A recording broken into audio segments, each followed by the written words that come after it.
오늘 말씀을 가지고 모든 세대가 함께 성장하는 교회 시리즈 두 번째 시간으로 부흥의 창고를 열다는 제목으로 우리 박 목사님 말씀 나눠주실 건데요. 저에게 오셔서 주일 설교 처음이잖아요. 얼마나 긴장하시는지 모르겠어요. 우리 목사님 긴장하지 마시고 준비한 대로 잘 풀어서 설명해 주십시오. 기대합니다. 감사합니다. 박수 한번 우리 하겠습니다.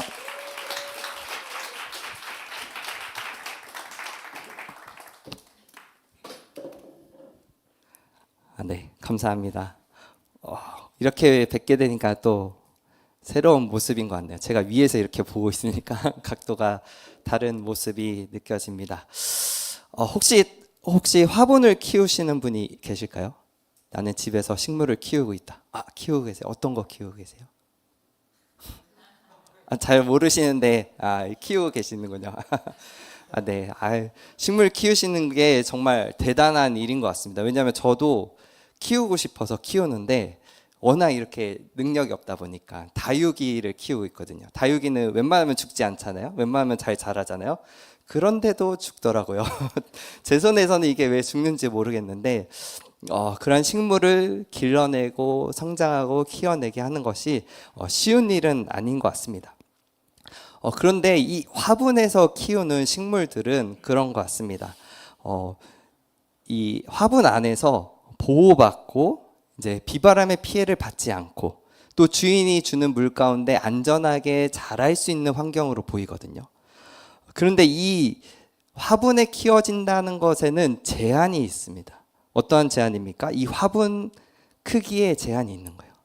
화분 그 안에 있는 영양분만큼의 제한이 있는 거예요. 그 영양분과 주인이 주는 물을 의존하며 살아갈 수밖에 없는 것이 이 화분 안에 있는 나무의 삶이라고 할 수 있습니다. 이 화분의 그 작은 공간만이 이 나무가 자랄 수 있는, 나무에게 주어진 생명력의 전부라고 할 수 있습니다. 또 자칫 잘못해서 물의 공급이 조금이라도 늦어진다면 그 영향을 바로 받을 수밖에 없는 위태위태한 삶의 모습이라고 할 수 있죠. 화분 안에 키워진다는 것은 안전해 보이지만 그런 제한된 생명력으로 삶을 이어가는 모습이라고 할 수 있습니다. 하지만 반대로 이 들판에 있는 나무는 어떻습니까? 아주 크고 웅장하지 않습니까? 관리하는 사람이 분명 없을 겁니다. 보호받지 않고 모든 자연의 위협들을 다 겪어야 하는 그런 나무의 상황이고 위험해 보일 수 있습니다. 그러나 이 화분의 나무와 분명히 다른 것은 그가 공급받을 수 있는 생명력의 크기가 다르다는 것입니다. 저 드넓은 들판의 크기만큼의 생명력을 이 나무는 공급받을 수 있는 것입니다. 깊이 뿌리 내려서 그 지하수를 얻을 수 있는 것이고 넓은 토양에 축적된 영양분을 얻어낼 수 있는 것이죠. 그렇기 때문에 이 나무는 저 사진에서처럼 크고 강한 나무가 될 수 있는 것입니다. 그 차이는 무엇이었습니까? 어떤 영향력 가운데, 어떤 생명력 한가운데 있느냐라는 것이죠. 이 두 모습을 우리의 신앙에 한번 비춰보길 원합니다. 우리의 신앙은 화분 안에 있는 신앙입니까? 아니면 저 들판에 있는 신앙입니까? 화분 안에 제한되어 있는 신앙입니까? 들판에 그 풍성한 생명력 가운데 있는 신앙입니까? 화분 안에 제한되어 있는 신앙은 하루하루 버텨내는 신앙의 모습입니다. 분명 기도를 계속하고 있고 교회에 머무르며 말씀을 계속해서 듣고 있음에도 불구하고 내 신앙에 힘이 없다라고 느껴지는 것이죠. 왜 이 신앙에 힘이 없느냐? 삶이 바빠서 그럴까요? 아니면 내가 지고 있는 책임들이 너무 많아서 부담스럽고 힘겨워서 그런 것일까요? 아니면 내 삶의 환경에 어려움이 막 몰려와서 내가 그것을 견딜 수 없어서 내 신앙에 힘이 없는 것일까요? 우리가 신앙에 힘이 없는 이유는 우리가 기대고 있는 공급의 그 범위가 너무나 작기 때문인 것입니다. 우리의 신앙의 그 공급에 우리가 기대하고 의지하는 그 범위를 넓혀야 하는 것입니다. 우리의 신앙에 이러한 더 풍성한 생명력이 넘치는 그 기름진 땅에 뿌리 내리는 신앙이 되기를 원합니다. 부흥이 바로 여기서부터 시작되는 것입니다. 우리가 부흥에 대해서 계속해서 나누고 있지 않습니까? 부흥은 더 넓고 더 풍성하고 한이 없는 그 생명력이 넘치시는 하나님의 그 풍성한 가운데로 우리가 옮겨갈 때에 시작되는 것입니다. 사도 바울은 이렇게 말하고 있습니다. 에베소서 3장 8절입니다. 함께 읽겠습니다.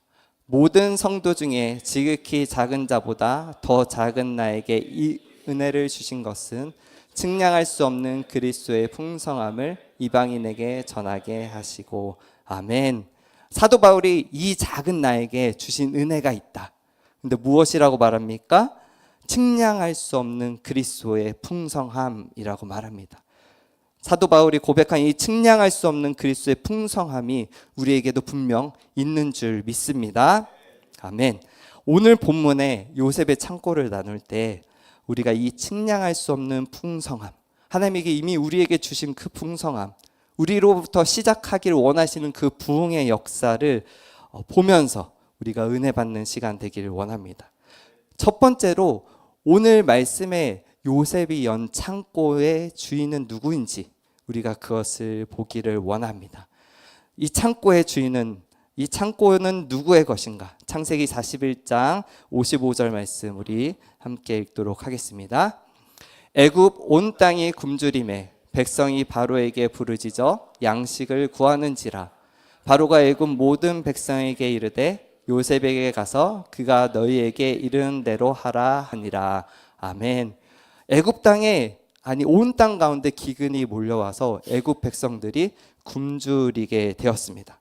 굶주린 사람들은 그들의 왕에게 찾아가서 먹을 것을 달라고 합니다. 그때 이 바로 왕은 요셉을 가리키면서 요셉에게 가서 양식을 얻으라고 얘기하죠. 요셉이 이들이 먹을 것을 구하러 왔을 때 창고를 활짝 열고 그들에게 먹을 것을 공급해 주었습니다. 그러나 이 요셉이 연 창고는요, 요셉의 것이었습니까? 바로왕의 것이었습니까? 바로왕의 것이었습니다. 요셉이 이 창고를 세운 자였습니다. 바로 요셉이 창고를 세우고 애굽 땅에 풍년이 들었을 때 그 양식들을 이 창고 안에 모아들인 것도 누구입니까? 요셉이었습니다. 그러나 이 창고의 주인은 누구입니까? 바로왕의 것이었습니다. 이 창고는 요셉의 것이 아니라 왕의 권세로 세워졌고 왕의 권세로 양식이 모아들여졌고 왕의 권세 아래 있는 왕의 창고인 것입니다. 그렇기 때문에 왕의 명령에 의해서 그 창고 문을 열고 사람들을 먹일 수 있게 된 것이죠. 이 창고가 왕이 창고이기 때문에 왕의 명령 가운데 왕이 열라고 할 때 열리고 그 양식이 나눠지는 것입니다. 그럼 이 요셉의 역할은 무엇입니까? 그저 청지기로 왕의 명령을 따라 창고문을 열고 나누는 것을 할 뿐인 것입니다. 요셉이 이 창고를 열고요, 이 안에 있는 것을 막 사람들에게 퍼주기 시작했을 때 요셉은 불안하며 떨었을까요? 이 양식들을 내가 내주면 어떻게 될까 하며 걱정하며 염려했을까요? 전혀 아니죠. 왜냐하면 이 창고는 누구의 창고이기 때문입니까? 왕의 창고이기 때문입니다. 그의 소유가 아니었기 때문에 이 곡식을 나눠주는데 불안하거나 두려워하거나 염려하지 않았습니다. 이것이 우리가 부흥을 이해하는데 아주 중요한 부분입니다. 우리가 부흥을 말할 때요, 교회에서 부흥을 이야기할 때 우리는 무엇부터 느끼게 되냐면 부담감을 느끼게 됩니다. 부담감을 느끼면 이것을 내가 얼마나 짊어져야 할까, 내가 얼마나 더 해야 할까, 내가 얼마나 더 감당해야 될까라고 염려하며 걱정하게 되죠. 그러나 오늘 말씀은 우리에게 이렇게 말하는 것입니다. 그것은 우리가 염려하며 걱정하며 두려워할 것이 아니라는 것입니다. 부흥은 어디에서부터 시작되는 것입니까? 왕의 창고로부터 시작되는 것이기 때문입니다. 왕의 권세 아래에 있는 그 창고가 열릴 때에 부흥이 시작되는 것이기 때문입니다. 우리는 알아야 합니다. 부흥은요, 사람으로부터 시작되는 것이 아니라 창고를 열라고 하시는 하나님을 신뢰하는 데부터 시작되는 것입니다. 우리에게도 이 부흥의 창고가 주어졌음을 믿습니다. 더 행복한 교회에 하나님께서 우리에게 맡기신 풍성하고도 넓고도 큰 그 부흥의 창고가 분명히 있는 줄 믿습니다. 우리가 그 하나님의 권세를 믿어야 하는 것입니다. 그 권세를 믿고 우리는요, 우리에게 맡겨진 그 창고에서 흘러나오는 은혜들을 사람들에게 나누어 주면 되는 것입니다.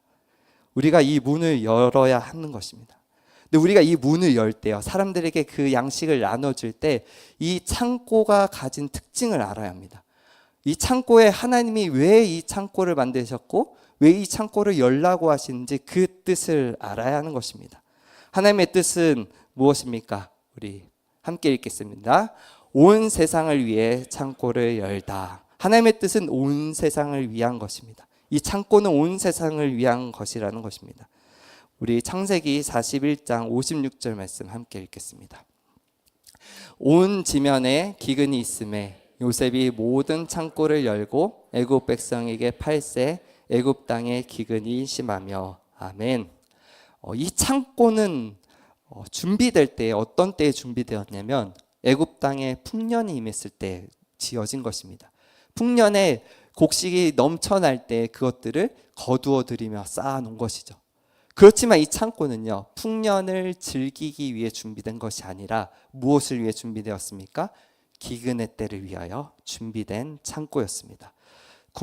사람들이 굶주림을 느낄 때, 배고파할 때, 먹을 양식이 없는데 그것을 내 스스로의 힘으로 어떻게 해낼 수 없는 그런 상황에 처했을 때 그들을 위해서 열리라고 준비된 창고인 것이죠. 지금 우리 시대가 그러한 것 같습니다. 우리 이 시대는 영적으로 매우 결핍된 시대입니다. 정보가 아주 넘칩니다. 인터넷에 말씀도 아주 넘칩니다. 근데 그 가운데 우리가 받아야 할 진리가 무엇인지 잘 알 수 없는, 정작 많은 것들이 넘치지만 우리는 그 안에서 굶주리하며 목말라하며 내가 내 안에 채워지지 못하는 것을 느끼는 시대가 바로 이 시대인 것 같습니다. SNS를 통하여서 우리의 관계는 더 많이 이루어질 수 있고 많은 사람과 접촉할 수 있는 시대임에도 불구하고 그 깊이가 점점 얇아지는 시대입니다. 세대 간의 간극이 점점 벌어지며 우리가 다음 세대를 이해하기 어려워지는 그러한 시대인 것입니다. 지금이야말로 기근의 때이며 하나님의 부흥의 창고가 열릴 때인 줄 믿습니다. 하나님은 지금 우리가 이 부흥의 창고를 열기 원하시는 것입니다. 또 하나의 특징이 있습니다. 그건 창세기 41장 57절 말씀 함께 읽겠습니다. 각국 백성도 양식을 사러 애굽으로 들어와 요셉에게 이르렀으니 기근이 온 세상에 심함이었더라. 아멘. 먼저 이 창고는 애굽 사람이 요청하여서 열렸지만 이 창고는 누구에게도 열려 있었습니까? 각국 백성에게도 열려 있었습니다. 배고픈 사람이라면, 굶주린 사람이라면, 양식이 필요한 사람이라면 누구든지 와서 이 배고픔이 해결되라고, 그 배고픔이 전부 다 해결될 때까지, 온 땅의 사람들이 그 양식으로 배불리 먹을 수 있을 때까지 열려있던 창고였던 것입니다. 이때 배고팠던 사람이 몇 명이나 됐을까요? 100명이었을까요? 1000명이었을까요?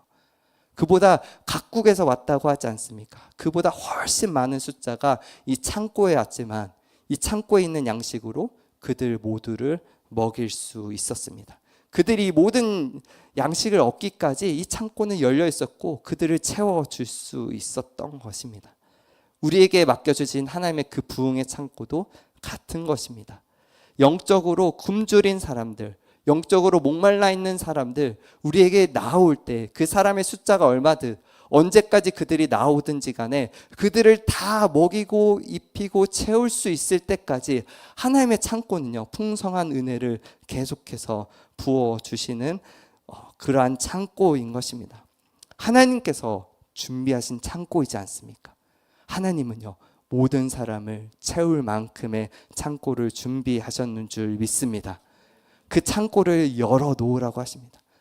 어떠한 사람이 오든지 언제까지 오든지 모든 사람을 채울 수 우리에게 나오는 자들을 다 먹이라고 주님께서는 말씀하고 계시는 것입니다. 그런데 이 창고를 맡긴 사람이 누구였습니까? 요셉이었습니다. 요셉이 어떤 사람이기에 하나님께서는 이 요셉에게 창고를 맡기신 것일까요? 우리 창세기 45장 5절 말씀 읽겠습니다. 당신들을 나를 이곳에 팔았다고 해서 근심하지 마소서, 한탄하지 마소서. 하나님이 이 생명 당신들보다 먼저 보내셨나이다. 아멘. 우리는 분명히 알고 있습니다. 요셉이 모든 사람을 먹이기 위해 창고를 열었을 때 그 창고 앞에 누가 나왔습니까? 요셉을 노예로 판 형제들이 나왔습니다. 요셉이 이들을 봤을 때 요셉이 만약 준비되어 있지 않았다면 창고 문을 닫았을 것입니다. 이들에게는 먹을 것을 내어주지 않았을지 모르겠습니다. 그러나 요셉은 요셉을 팔아먹였던 그 형제들에게도 창고의 문을 활짝 열었습니다. 왜냐하면 그들도 굶주렸기 때문입니다. 어떻게 요셉에게 이런 게 가능했을까요? 어떻게 요셉은 자신을 넘긴 이 형제들에게 먹을 것을 내어줄 수 있었을까요? 그들의 생명을 구원할 수 있었을까요? 오늘 말씀 안에서 이렇게 우리는 알 수 있습니다. 그는 자신의 인생을요, 자신의 그 고난을요, 자신의 그 어려움과 상처를 이미 주님 안에서 해석되어졌기 때문에 그는 형제들을 용납하고 받아들일 수 있었던 것입니다. 과거에 그가 경험했던 상처보다 하나님을 더 크게 볼 수 있는 자가 되었기 때문에 요셉은 형제들을 용납한 것이죠. 부흥은 이러한 것입니다. 우리 부흥이 일어났다고 생각해 보십시오. 수많은 사람들이 이곳에 몰려온다면 그곳에는 나와 맞지 않는 사람이 분명히 있을 것입니다. 나와 대립하는 사람이 분명히 있을 것입니다. 나와 생각이 너무나도 달라서 그 사람과는 가까이 하고 싶지 않은 사람들도 올 것입니다. 때로는요, 원수가 외나무 다리에서 만난다고 내 원수를 마주칠 수도 있을 것입니다. 그러나 부흥의 창고는 어떠한 사람에 맡겨지느냐? 그 상처를 준 사람까지도 품을 수 있는 자들에게 맡겨지는 창고입니다. 우리가 부흥의 창고를 연다는 것은요, 우리가 이렇게 준비되어 있어야 합니다. 하나님 안에서 우리의 상처가 해석되어지고 하나님 안에서 우리 안에 있던 어려움들이 다시 다른 시각으로 보여지게 되는 그 과정을 통해 우리가 준비되었을 때 하나님께서는 우리로 하여금 부흥의 창고를 열게 하시는 것입니다. 우리 더 행복한 교회 모든 성도님들이 이렇게 하나님 안에서 그 상처가 회복되고 치유됨으로써 요셉과 같이 온 땅을 살리는 그 창고의 문을 여는 우리 모두가 되기를 원합니다. 우리 창고에 이 모든 자들을 먹이는 이 공급을 생각했을 때 제가 떠오른 것은 무엇이었냐면 바로 만나였습니다. 우리 만나라는 것이 저에게 되게 기억에 남는 이유는 저희 이모님 가정에서 회사를 만드셨는데 하나님의 일을 하기 위해서 이 회사를 지으셨거든요. 근데 그 회사 이름이 만나였거든요. 그 만나를 통해서 하나님의 만나의 공급을 통해 우리가 이 회사를 운영해 나가고 하나님의 일을 해 나가면 좋겠다라는 마음으로 이렇게 만나라는 회사를 세우셨습니다. 그렇기 때문에 이 만나가 저에게 의미가 굉장히 깊은 것이라고 할 수 있죠. 이 만나에 대한 말씀 우리 한 절 읽고 나누도록 하겠습니다. 출애굽기 16장 4절입니다. 보라, 내가 너희를 위하여 하늘에서 양식을 비같이 내리리니 백성이 나가서 일용할 것을 날마다 거둘 것이라. 아멘.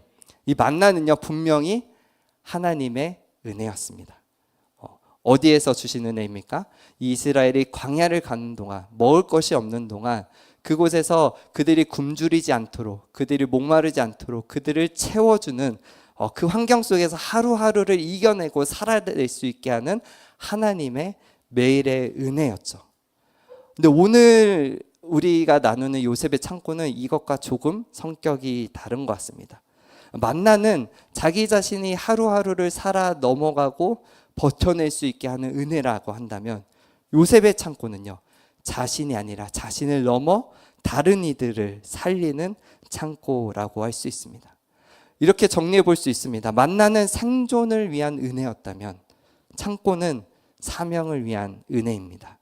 우리에게 맡겨진 부흥의 창고, 나를 넘어서 다른 사람을 살리는 사명의 창고인 줄 믿습니다.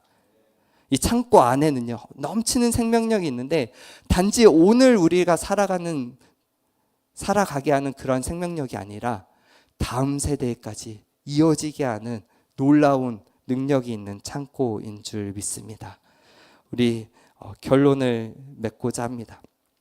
우리는 화분 안에 있는 신앙입니까? 아니면 풍성한 들판에 있는 신앙입니까? 내 힘으로 세운 창고를 의지하고 있는 우리입니까? 아니면 왕의 권세로 세워진 창고를 의지하고 있습니까? 오늘의 생존을 위한 만나를 갈급해하고 있는 그러한 삶을 살아가고 있습니까? 아니면 이제는 내 주님께서 주신 그 사명을 따라 창고를 열고자 하는, 사명을 따라 나아가는 삶을 살고 있습니까? 우리에게 만약에요 물 한 병이 있다면요 사람이 몰려올 때 우리가 당황하게 될 것입니다. 100명이 막 몰려온다고 생각하십시오. 이 물을 그들이 갈급해한다고 생각하십시오. 우리는 너무나 당황스럽고 어떻게 해야 할지 안절부절 못하고 그들이 오지 말라고 할지 모르겠습니다. 그러나 우리에게 주어진 것은요 이 물 한 병이 아니라 물이 풍성한 강과 같은 은혜인 줄 믿습니다. 이러한 은혜는요 사람이 100명이 올라오든 1000명이 몰려오든 우리는 능히 감당할 수 있게 하는 놀라운 은혜인 줄 믿습니다. 이 은혜가 우리에게 있습니다. 요셉의 창고는요 그 양식을 구하러 온 사람들이요 자신의 것을 내어줘야 했습니다. 값을 치러야만 했습니다. 그래야지만 이 양식을 얻고요 굶주림에서 벗어나고 생명을 이어갈 수 있었습니다. 그렇지만요 하나님께서 우리에게, 사람들에게 나눠주라고 하는 이 강물과 같은 부흥의 창고는요 그 창고를 연다는 것은요 이 값은 온 사람들이 치르는 것이 아니라 우리 주님께서 그 생명을 내어주심으로 이미 지불하고 준비해 주신 것입니다. 예수님이 이렇게 말씀하십니다. 나를 믿는 자는 성경의 이름과 같이 그 배에서 생수의 강이 흘러나리라. 아멘. 우리 모두 이 측량할 수 없는 그리스도의 풍성함을 의지하는 우리 모두가 되기를 원합니다. 우리 함께 찬양하기 원합니다.